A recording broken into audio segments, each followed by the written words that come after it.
Audio Jungle. Audio Jungle.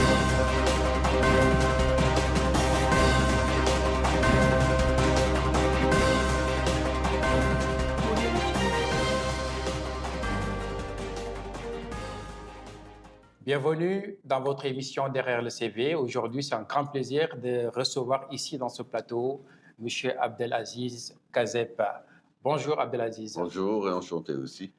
Enchanté, Abdelaziz, un architecte cloud transverse, plus de 15 ans d'années d'expérience dans l'architecture, mais plus de 30 ans d'expérience dans le milieu infra. Il a déjà travaillé dans des multinationales partout dans le monde. Aujourd'hui, on va découvrir ce qui se cache derrière son CV. Abdelaziz, est-ce que vous pouvez vous présenter, nous parler un petit peu de votre parcours scolaire? Ok. Abdelaziz Kazeb, c'est mon prénom Abdelaziz, mon nom de famille c'est Kazeb. Donc, moi j'ai fait mes études, une partie lycée, collège et primaire au Maroc. Ensuite, le restant je l'ai fait en Angleterre. C'est pour ça que la plupart de mes diplômes sont britanniques. D'accord. Et donc, j'ai l'équivalent d'un DE en électronique informatique. Et mes 2 dernières années d'université, j'étais subventionné par la société Oracle, dans laquelle j'ai travaillé chez eux pendant 2 ans, à Kensington. Ensuite, je suis venu en France, et la seule société qui m'a ouvert ses portes, c'est Andersen Consulting. D'accord. Aujourd'hui, il avait perdu son nom en 2001, il est devenu Accenture. Et ensuite, j'ai fait beaucoup d'international, que ce soit... Au départ, j'étais sur l'ingénierie senior, tout ce qui est autour de la sécurité système et réseau, et tout ce qui est plateforme de supervision. Comme j'ai énormément de certifs sur Tivoli, HP, OpenView et pas mal de choses comme ça.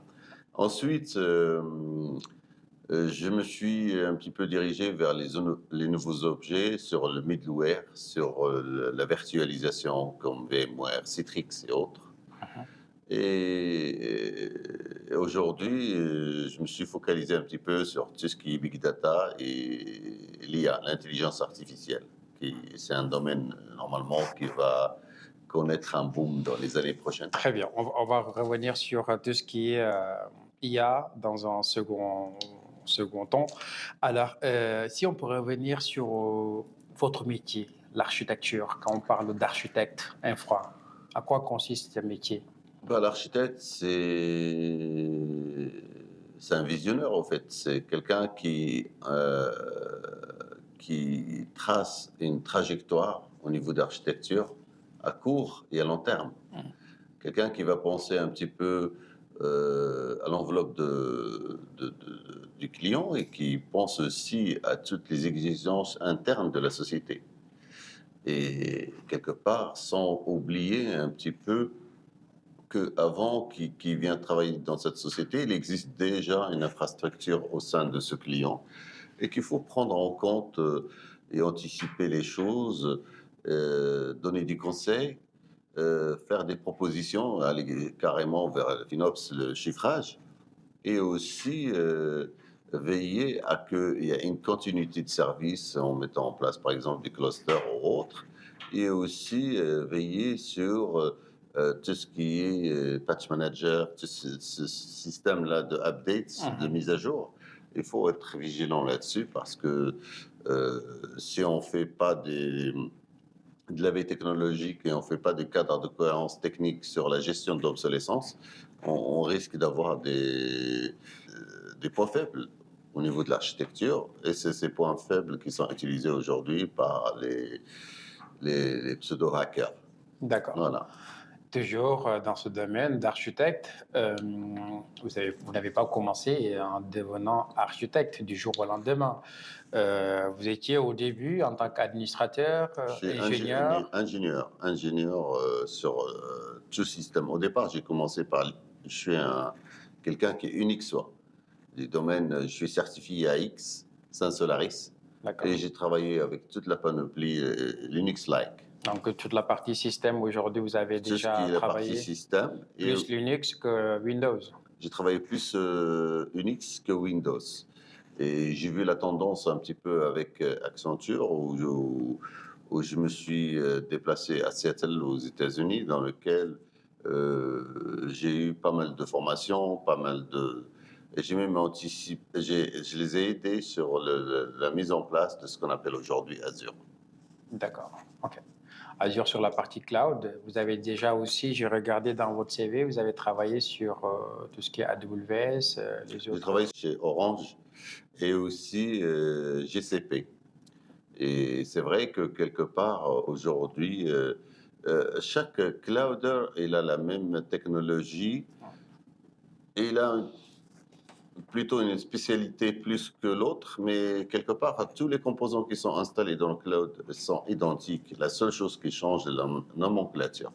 La nomenclature. Mais tous les outils, tous les firewalls qu'ils appellent VNet sur Azure et autres sont identiques. Tout ce qui est MS 365, Exchange Online, tout ce qui est SharePoint Online, tous ces produits-là, ils existent au niveau de open source et existent aussi au niveau Microsoft. D'accord. Et toujours sur la partie système, donc il y a un très bon bagage technique sur système, notamment Linux avec tous les composants.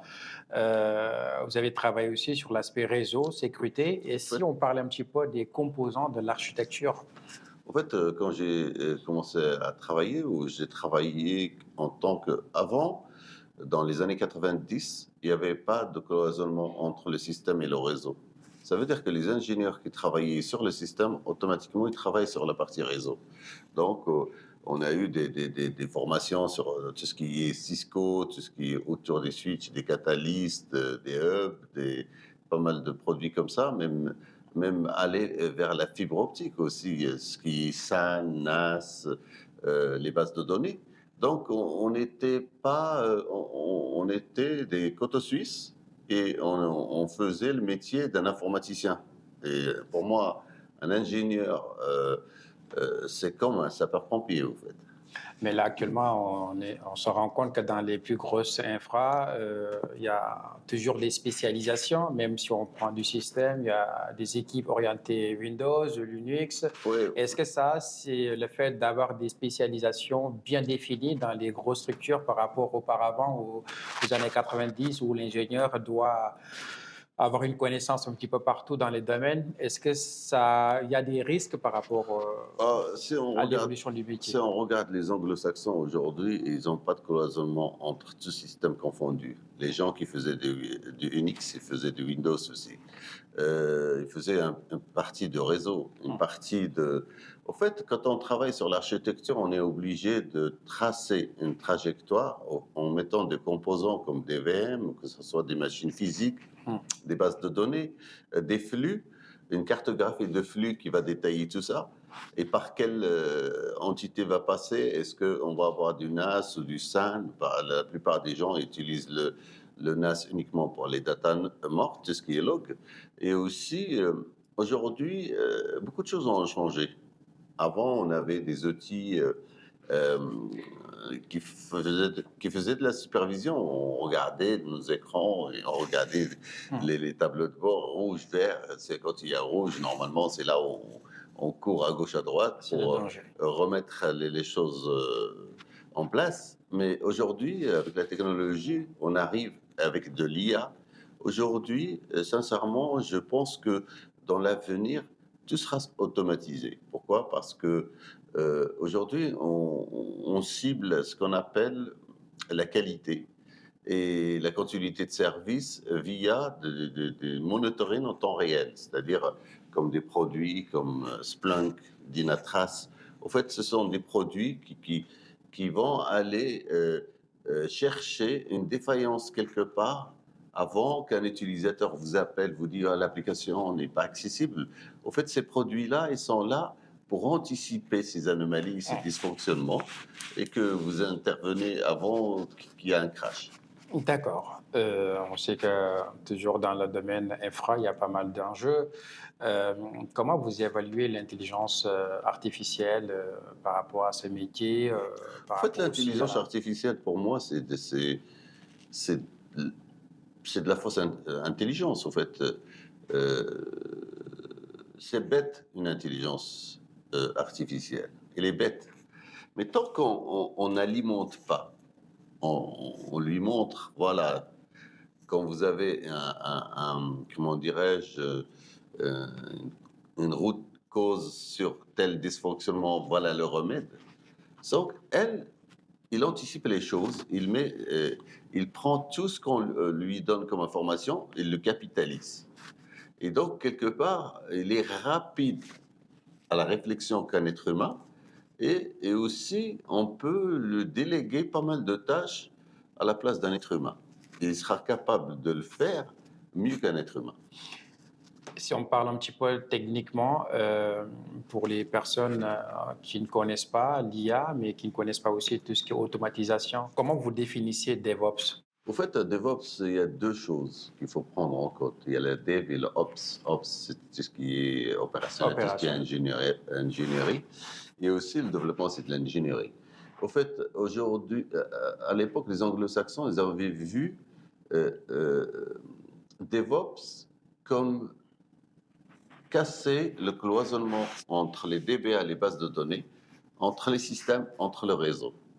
Et comment faire? Ça veut dire que mettre toute personne qui fait partie de cette équipe DevOps est capable de gérer n'importe quelle tâche, que ce soit une base de données, que ce soit du système, que ce soit du réseau. Ça veut dire que la personne est polyvalente. Ça veut dire qu'ils ont cassé tous les cloisons.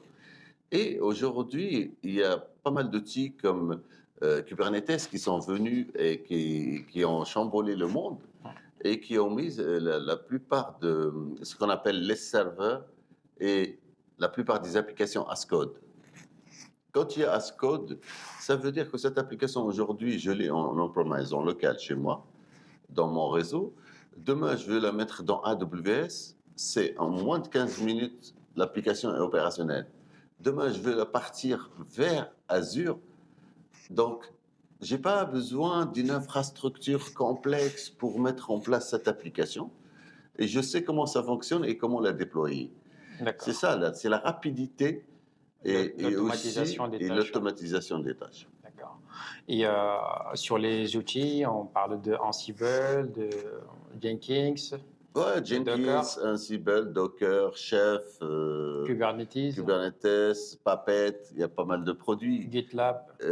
GitLab aussi, c'est pour tout ce qui est source. Donc, ce sont des produits normalement qui font tous presque la même chose. La seule chose aujourd'hui, c'est que maintenant, je pense que les gens commencent un petit peu à tourner le dos à Puppet. Pourquoi? Parce que c'est une usine à gaz et ça nécessite une compétence et une infra très importante. Aujourd'hui, avec Jenkins, avec Ansible, c'est plus facile à déployer, c'est plus facile à monter en compétence une personne. Et je pense que même la partie chef, c'est un open source où on n'a pas besoin de payer quoi que ce soit comme licence.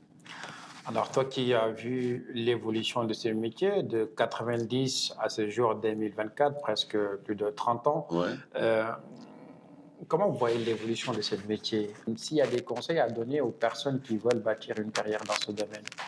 Il y a toujours de l'avenir, il y a toujours en Europe ou aux États-Unis une pénurie d'informaticiens. Ça, il ne faut pas se cacher le visage là-dessus. Et tout le monde est au courant qu'aujourd'hui, je pense que la seule chose que je donne à une personne, c'est...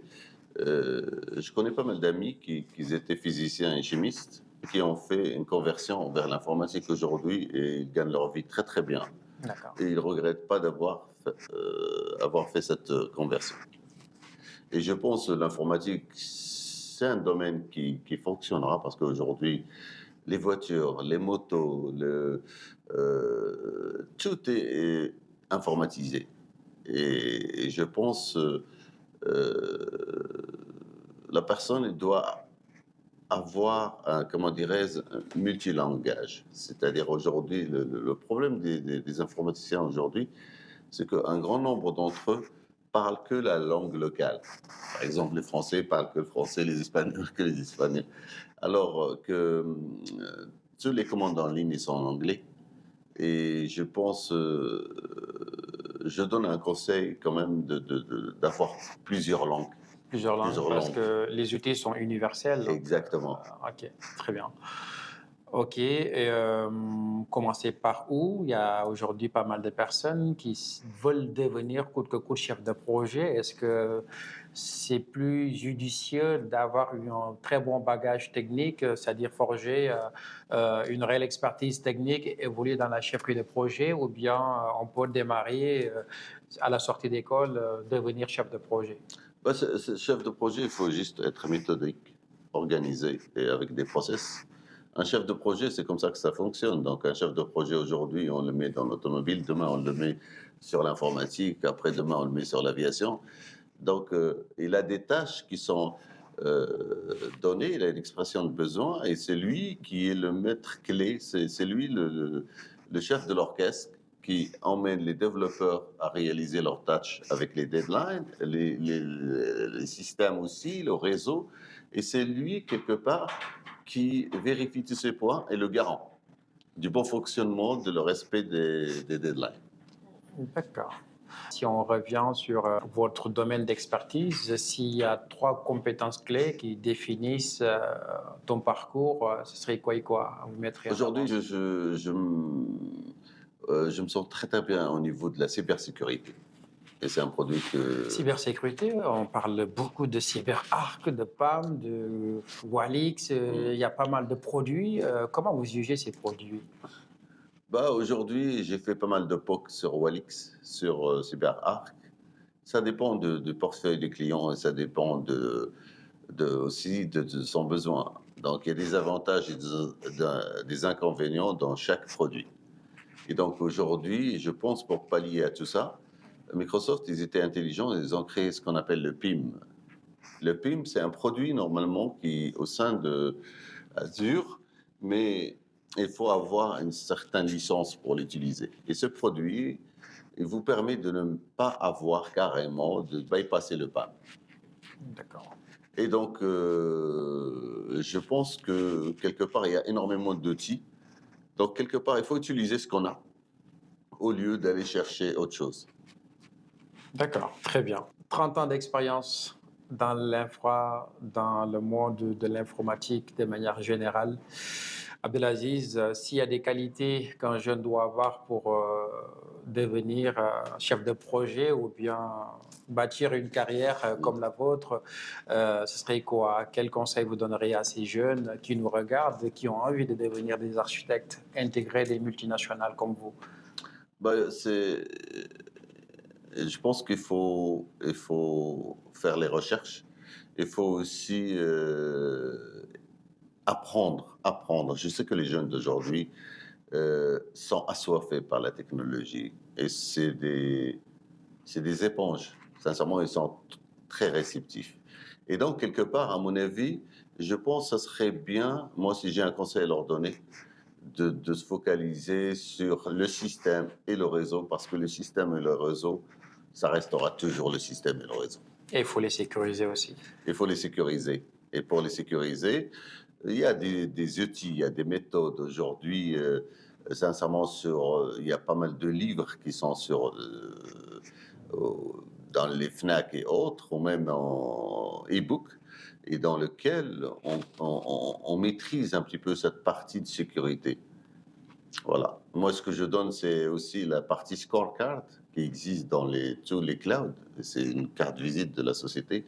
Il faut que cette scorecard soit à 100%.